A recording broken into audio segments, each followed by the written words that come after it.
मुकेश जी वृंदावन से। जी। श्री हरिवंश महाराज जी, आपके चरणों में कोटि कोटि प्रणाम।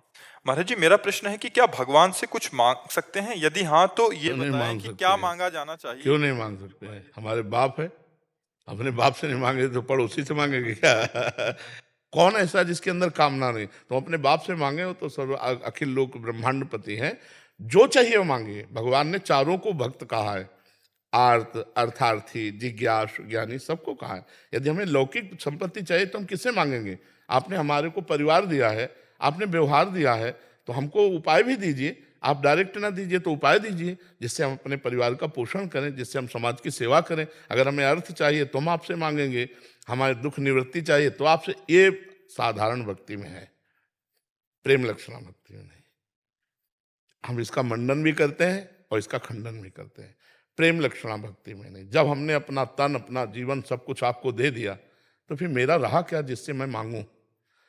मेरा क्या है जो मैं मांगूं? मान लो मैं आपके हाथ बिक गया, आपके नामे शरीर कर दिया, प्राण कर दिया, हृदय कर दिया, जीवन कर दिया, तो हे जीवन नाथ, अब इसका भार तो आपके ऊपर है, हम क्या मांगे? आप सर्वज्ञ हो, आप जानते हो।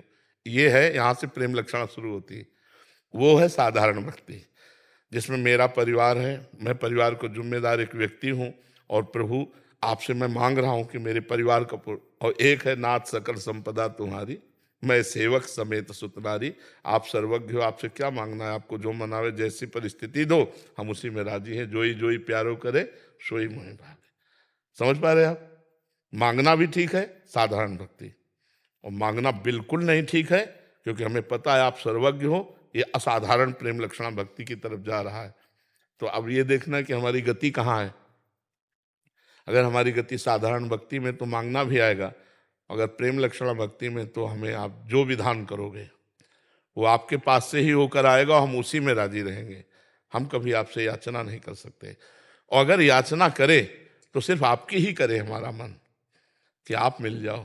प्रभु मिल गए, जिनके प्राप्त होने के बाद फिर कुछ प्राप्त करना बाकी नहीं रहता, जिनके जान लेने के बाद फिर कुछ जानना बाकी नहीं रहता, हम वो बात मांगे। अगर हम प्रभु से मांगेंगे भी तो क्या, जैसे एक गांव का आदमी किसी सेवा कार्य में था, तो उससे प्रसन्न हो गए चक्रवर्ती सम्राट बादशाह, बुलाया, कहा जो तुम्हारी इच्छा हो तो मांग लो। गांव के आदमी ने सोचा कि 2 भैंसे हैं, उनके लिए साल भर के लिए भूसा मिल जाए, 4 लोग घर में हैं, उनके खाने। बोले मालिक 2 भैंसे हैं, साल भर के लिए भूसा मिल जाए और साल भर के लिए भोजन मिल जाए। तो उन्होंने कहा अरे बाबरे, तू किससे मांग रहा है? सम्राट से मांग रहा है, नगर का नगर दे सकता हूं, जो चाहे मांग। उसकी हिम्मत नहीं थी, गरीब आदमी की हिम्मत नहीं पड़ी कि वो अपनी औकात से ही तो मांगेगा, अपनी सामर्थ्य से ही तो सही पूछो तो मांगने में घाटा हुआ ना उसका। अगर वो ये कह देता बादशाह से कि मालिक जो आप चाहो दे दो, तो वो अपनी स्थिति से देता। तो उचित ये है, चतुराई ये है कि हम भगवान से यही कहें कि जो तुम्हें अच्छा लगे वही करो, तो वो अपनी स्थिति से देंगे। और हम मांगेंगे तो ऐसे ही कुछ मांगेंगे जो उस टाइप होगा। तो हमें लगता है भगवान से कहना चाहिए कि आपकी जो राजी हो वही करो, हमारी राजी की कभी मत करना, आप अपनी राजी की करना। क्यों? महाराज यही प्रश्न था कि हमको तो मांगने की तमीज नहीं है, तो हमें क्या मांगना चाहिए? दो मिल गया ना उत्तर जी। हाँ, महाराज जी, वृंदावन में किस भाव से रहना चाहिए महाराज जी? जिस भाव से रहना चाहो उस भाव से रह सकते हो। नहीं, जिसमें हमारा कल्याण हो। घर भाव से रहना चाहिए। मेरा घर है, मेरे घर वाले प्रिया प्रीतम है, मैं उनका हूँ। भूल गया था, परदेश चला गया था, लौट के घर आ गया। आज मिलो परिवार आपने, हरि हंसी कंठ लगायो, बड़ो भाग वृंदावन पायो। हमारा घर है, हमारे प्रिया प्रीतम के घर में तो हमारा घर। तो हम जैसे अपने घर में दरवाजे पे दोना पड़ा हो तो उसको हटा के फेंक देंगे ना, तो हम वृंदावन को गंदा न करें, वृंदावन को अपवित्र ना करें। और अब अपने घर में मतलब प्रिया प्रीतम के घर आए हैं, तो यहाँ कोई गंदी बात ना करें, कोई गंदी क्रिया ना करें, और घर जैसा भाव रख के रहें तो बढ़िया रहेगा।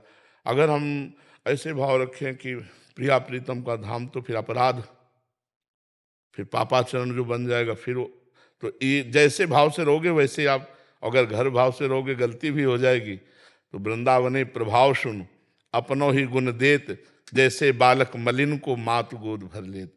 दूसरा देखेगा कि बालक शौच लपेटे है, लेकिन माँ देखेगी नहीं, माँ मेरा बालक है। ऐसे वृंदावन देखता है मेरा आश्रय लिए हुए है, तो उसके मलिन पापाचरण को नहीं देखता। और अगर आप इस भाव से रहे, भगवत्ता के भाव में, तो फिर कानून लागू हो जाएगा।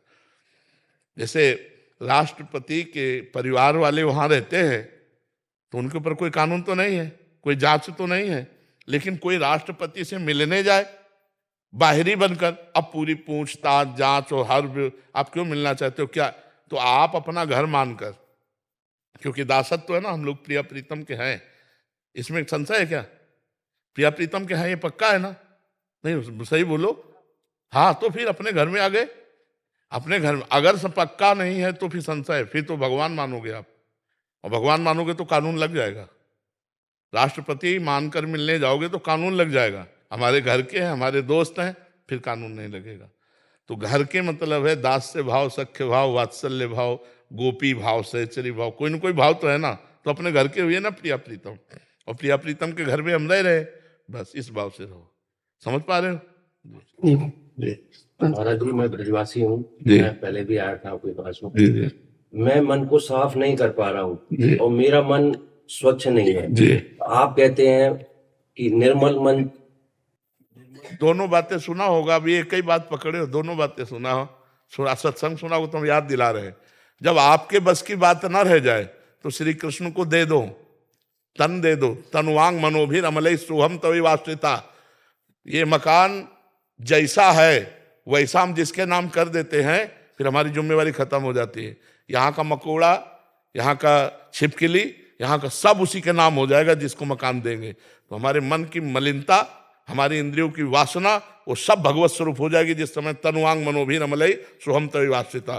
दो सिद्धांत पकड़ो, यदि तुम्हारे अहम में ताकत है तो निर्मल करके भगवान को समर्पित कर दो, यदि नहीं ताकत है तो जैसे हो जो नर होई चराचर द्रोही, आवे सभे शरण तक मोही, कोटि विप्र बदला गए जाहू, आए शरण तजो नहीं ताहू। तो दो में एक मार्ग पकड़ लो। तो आप कहते हैं महाराज जी कि निर्मल मन सो मोही। पहले हमारी दोनों बात पकड़ लिए ना, तो आप क्या पूछना चाहते हो? मैं ये कहना चाहता हूँ कि मेरे अंदर इतना सामर्थ्य नहीं है, मेरे अंदर इतना बल नहीं है। तो ये मार्ग बता तो दिया। जब एक गोली काम में ना रह जाए काम लायक, तो सरेंडर तो तभी होता ना। सरेंडर हो जाओ, शरणागत हो जाओ भगवान के। वो भगवान कह रहे हैं, जो सभी तावा शरणाई रखियो ताई प्राण की नाई। इसीलिए मार्ग बताए गए हमारे शास्त्रों में, बहुत मार्ग इसीलिए बताए गए कि अगर अपने को जानते हो कि मैं किसी योग्य नहीं रह गया, तो हे प्रियालाल मैं आपकी शरण में हूं, शरणागत हो जाओ, सारा भार प्रभु संभाल लेंगे। जन अवगुण प्रभु मान न काऊ, दीन बंधुअति मृदुल स्वभाव। समझ रहे हो ना? राहत न प्रभु चित्त चूक किए की, करत सुरत सह बार ये की। हृदय से तुमने भगवान को मान लिया, इसी से काम बन जाएगा। वो अपना निर्मल कर लेंगे मन। हमारे पास साबुन नहीं है कि हम मन निर्मल कर लें। हम जितना निर्मल करना चाहते हैं उतना गंदा होता जाता है। हम प्रयास कर रहे हैं, मेरे बनाए बनेगी ना कोटि कलप लो, आपके बनाए बनेगी पल पाव में। आओ इस मार्ग में आओ। एक सिद्धांत पकड़ना होगा। एक सिद्धांत है कि प्रभु आप आज्ञा कीजिए, मैं वैसे ही चलूंगा, यह है निर्मल मन करने वाला। और एक है कि आज्ञा करो या न करो महाराज, हम पहले बताए दे रहे हैं। हम अरे बस की बात नहीं कि मैं हम आपके लायक बन जाएं, आप अपने लायक बना लेना प्रभु। तो चाहे जितना अधम हो वो भगवान का लाडला हो जाएगा। समझ रहे हैं आप?